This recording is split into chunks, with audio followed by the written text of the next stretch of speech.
What's up, you wonderful folks of F.F.S. It is I, Shaun F.F.S, and welcome. Welcome to another one of my summer transfer videos. This time, more of a voiceover. I got some slides to show you that I'm very proud of. It was a long season, a very long season, but a great season for Arsenal, I feel. The guys put in as much as they could. In the end, just ran out of steam, and I think at times, when Arteta had to look to the bench for help, he didn't have the depth of quality that he needed to kind of get us across the finish line. So in this video, I'll look at a few positions and players I think will be nice to consider going forward to strengthen the squad. I'm not a journalist, I'm not an expert, just a fan with an opinion, so please bear that in mind, and let's get to it. So this is the squad that we had last season. Some additions, there was some work in the summer before, Zinchenko coming in and Gabriel Jesus. Also, later on, Jacob Kiwior, we had Jorginho come in. We also had Leandro Trossard come in as well. All good additions. Also, here's a look at the homegrown players. Remember that in a squad of up to 25 that you can register, 8 of them have to qualify as homegrown, either through being an English citizen or going through, buying a player and having the player play a couple seasons before their 18th birthday to then be considered as a homegrown player in the squad. Players under 21 don't need to be actually registered. So that's the way that some clubs work their way around it. So please remember that. So as we look at the loanees for last season, some of them doing really well, others not too well, but this summer a lot of hard decision needs to be made by Edu and Arteta about who has a future at Arsenal, who can be further developed with loans, and who we just need to cut ties with and try to make as much money as we can on them to reinvest in the squad. As you can see, Pablo Mari and Ainsley Maitland-Niles have both left the club, so yeah, really looking forward to see what we can do to move some of these players on and get some money and try to get some more quality to help us push for next season. When it comes to the goalkeepers, I'm just going to say I'm pretty much cool with these two. I'm okay with Matt Turner, I'm okay with Aaron Ramsdale. I think between both of them, with the amount of games that we have coming up, there's enough of a rotation. Maybe Hein could be brought in, or another youth goalkeeper could be brought in, but these two are okay. I don't think it's a position we need to address this transfer period. So I'm okay with these two. Let's move on. Okay, let's have a look at the defenders now. This is a part of the pitch that we really struggled last season. When we had injuries, we just didn't have the quality on the bench to help us push on for the title. So it's a part of the squad that Arteta has to take a serious look at and bring in some competent players to help us move on. Let's have a look. So let's have a look at the back line now. With Partey as a single pivot, what you started to see a lot of the time was Zinchenko drifting in to give him the support he needs, and sometimes we have a back three and sometimes we even have a back two. But the evolution of this formation for me will be for Tomiyasu to also to be able to drift in, or any right back to drift in, to provide Partey with the support that frees up an extra midfielder to keep a higher press and be more creative and more offensive. So this for me is the evolution of our defensive system from what I saw last season. Partey was always sitting deep. When he needed help, Zinchenko would fill in, but I would also like Tomiyasu to fill in, or whatever right back that we have to be able to be a ball player to fill in and help out Partey. So depending on where the ball is on the pitch and where the pressure is, we have this kind of fluid system where Partey is always being supported by one of the fullbacks, both of them or all three of them at times protecting the back two and allowing that extra midfielder. In the case of, let's say, Xhaka last season, he was playing like an 8 or even sometimes as a 10 to stay higher up, work with Odegaard and keep the pressure very high and on our opposition.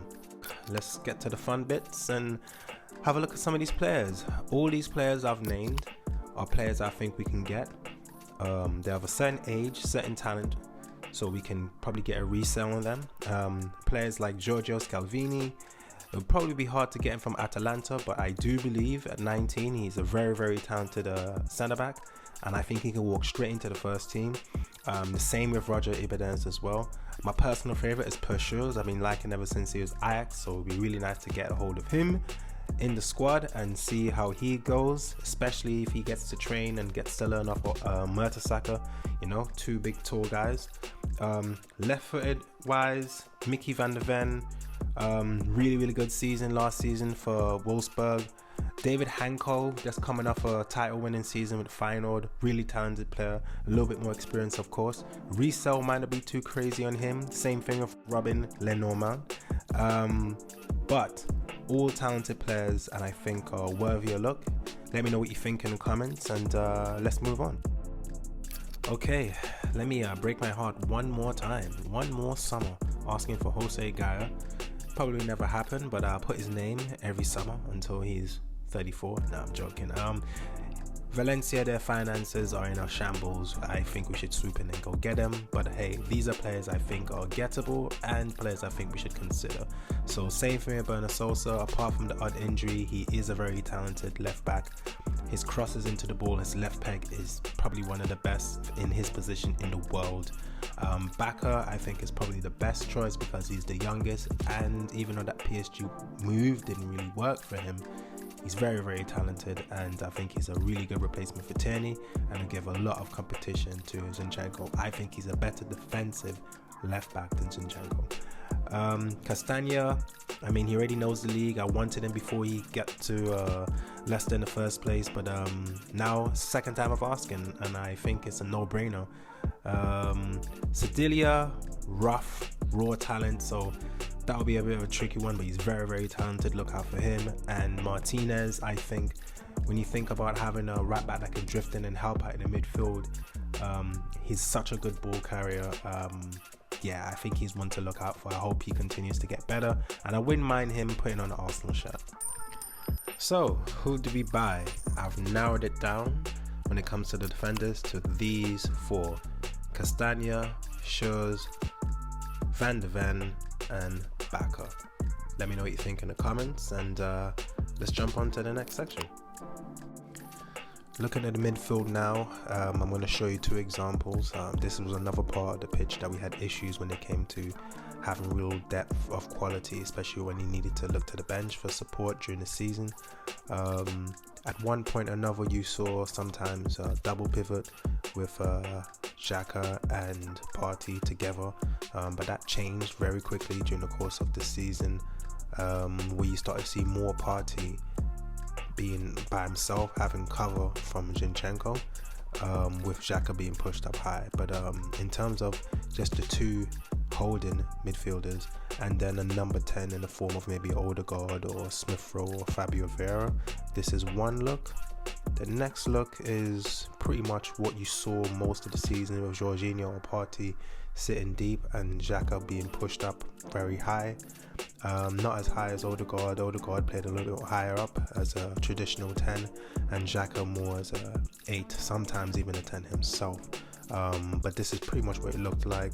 Zinchenko coming in and helping out with Partey or Jorginho in the midfield, or when it's Xhaka, he's being pushed up a little bit higher, with Odegaard being on the other side, working with Saka, and with Saka helping out Martinelli when he pushes up. Alright, now for the names of the players that I think we can consider to help beef up the midfield and add some quality and depth to the squad. I'll start off with some defensive midfielders first, then central midfielders and attacking midfielders.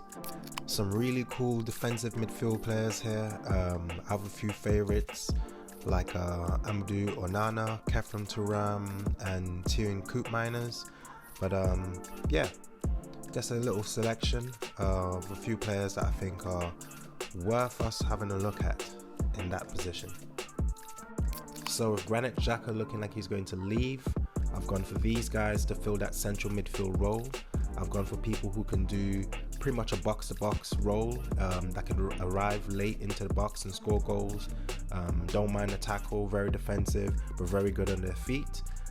We formed a nice little box with Xhaka, Odegaard, when Zinchenko would drift into the midfield and partner up with Partey, and it worked for us, and I think we should go with that formation going forward.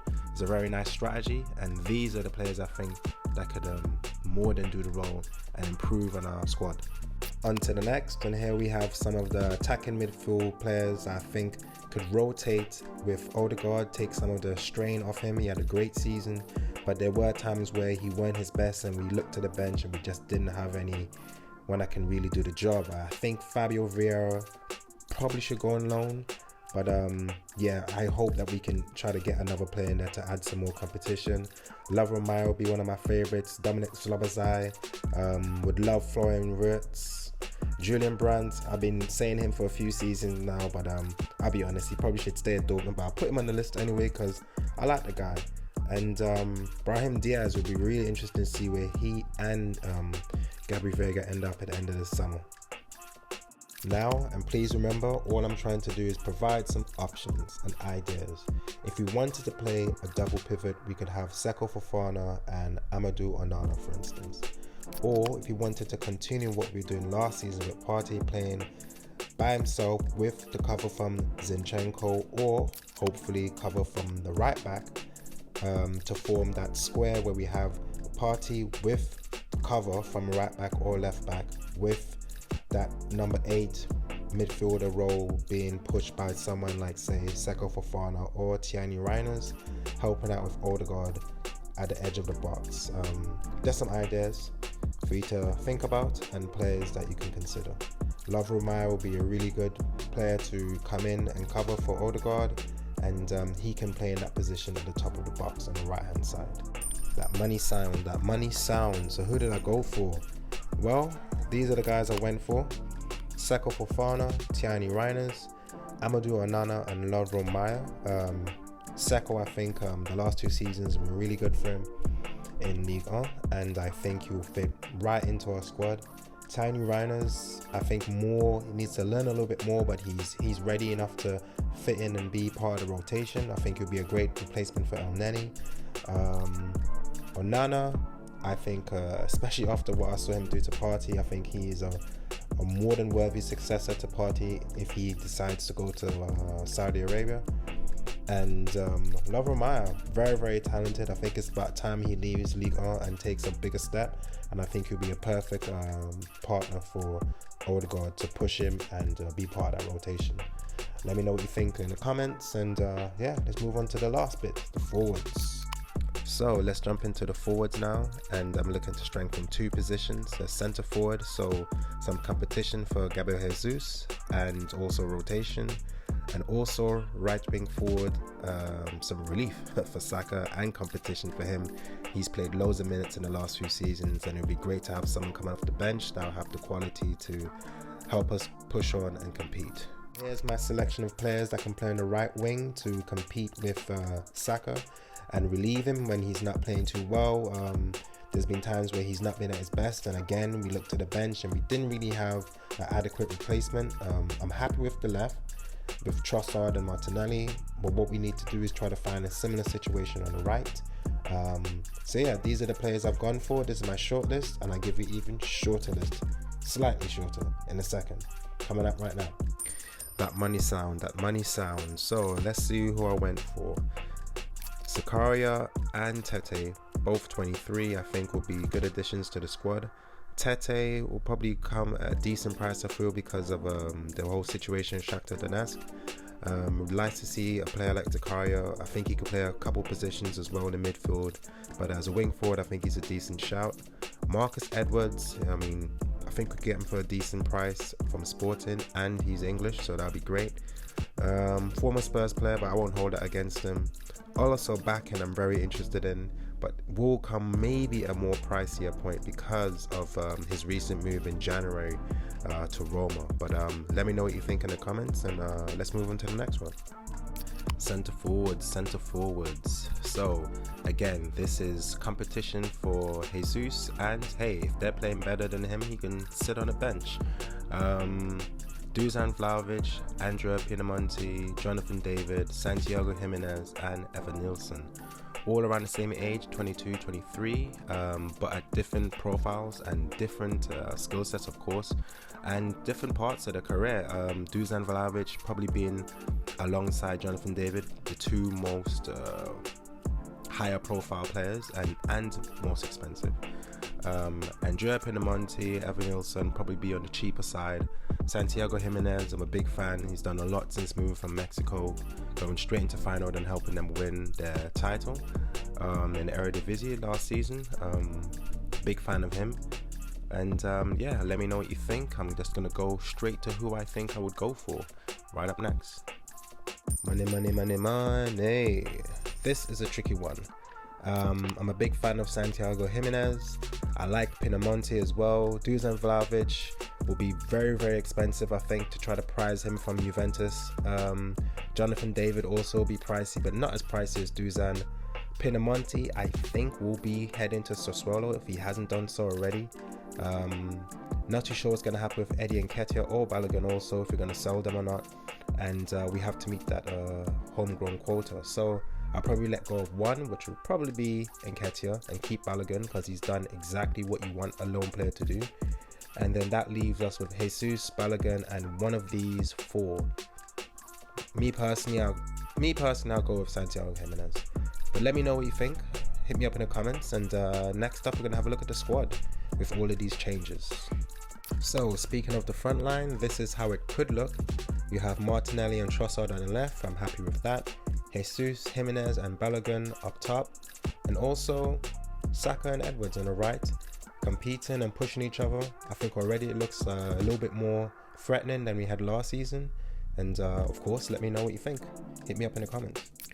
So this is how the squad could look next season. As you can see, I've added some depth, quality, players who could compete for positions, also players of a certain age group that could be resold, players who could play multiple positions in case we get hit by injury.